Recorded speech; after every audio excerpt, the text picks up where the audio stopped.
এক লোক গরু কিনতে হাটে যাচ্ছে। পথিমধ্যে এলাকার এক হুজুরের সাথে তার দেখা। হুজুর সেই লোকটিকে জিজ্ঞেস করল, ভাই আপনি কই যান? লোকটি বলল, আমি হাটে যাচ্ছি গরু কিনতে। তখন হুজুর বলল, যে কোনো কাজের আগে ইনশাল্লাহ বলতে হয়।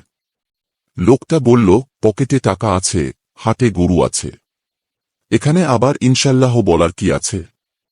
লোকটির এই কথা শুনে হুজুর চুপ হয়ে গেল। এরপর সেই লোকটি চলে গেল গরুর হাটে। মোটা তাজা দেখে একটি গরু পছন্দ করে দরদাম ঠিক করল।